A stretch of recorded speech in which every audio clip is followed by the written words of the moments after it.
I'm Lauren Graham, and you're on the set of our Entertainment Weekly cover shoot. Are you there?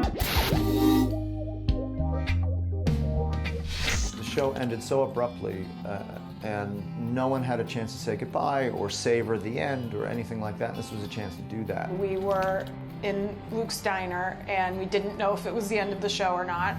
Our director, not knowing if it was the end, was trying to mimic the crane shot that ends the opening title sequence. It's the two of us at a table in Luke's, and then we said goodbye to everybody, and then we didn't know what was going to happen. And coming back was just like every day was, I mean, really, really like a party.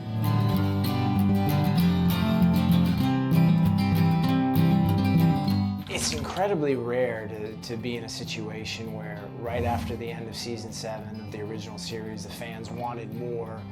That's what makes it so special, I think, is because this is born from the fans. I think what makes Gilmore Girls resonate with audiences, whether they were not even born when the show ended or they were watching the show as it aired the first time, is that it's about relationships, about mother-daughter, about friends, about family in general, about boyfriends and girlfriends and everything in between. I think what Gilmore Girls was able to do was to really tap into the idea that here's this small town where you run into everybody that means something to you, walking down the street, going to Luke's Diner, going to the market. That's why I watch. That's why I am a fan. Just getting to see people interact with each other and go like, how cool would that life be?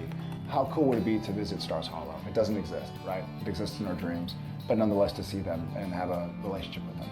Reading the scripts was so rewarding because it felt real, it felt solid, it felt the same. I think that's a great thing about Amy and Dan's writing is that it was always that feeling of, gosh, that makes so much sense, even though it surprises me completely. I'm very happy for the audience. What's going to suck is when 4 isn't enough for the rabid fan base of Gilmore.